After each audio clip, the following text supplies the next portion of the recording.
sem sagt þetta byrjar raun og veru út frá því að ég eignast stráki minn sem heitir Jökull með Já. henni Jenny Láru, konu minni Mhm.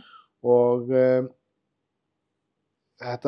ég var alltaf með þessa hugmynd að mér langaði svo mikið til að verða pabbi. Já. Mér langaði alltaf til að vera pabbi, þetta var eitthvað svona sem ég var búinn að sjá fyrir mér að þetta yrði algjör, ég sá þetta bara svona, á einhver bleikt ský, bara eitthvað Já. svona, þetta verður svo geggja. Mhm. Og síðan loksins þegar ég var pabbi þá allt í einu bara var þetta hræðilegt. Já. Ég var allt í einu komið í ljós að ég átti mjög erfitt með tilfinningarnar mínar, ég var oft pirraður, ég var mjög þreyttur alltaf og fannst þetta erfitt og mér fannst kona mín ósanngjörn að þegar ég var heima með barnið og þegar hún kom heim, af hverju mátti ég ekki bara fara og gera eitthvað annað. Það var margt svona og þetta byrjar, síðan fer þetta bara út fyrir því að barnið eru 1,5 árs og ég er ekkert að tengjast því, ég næ engri tengingu við það. Mhm.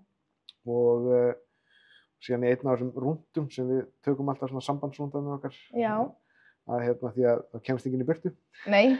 að þá spyr hún mig bara, viltu fara?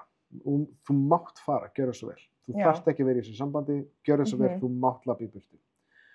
Og ég man bara að ég er að keyra eitthvað og ég lít svona í baksýnisspegilinn og sér þá í svona barnaspegilinn, andlitið á barninu og ég hugsaði bara, nei, ég verð að reyna að láta þetta ganga upp, ég verð að gera betur. Mhm.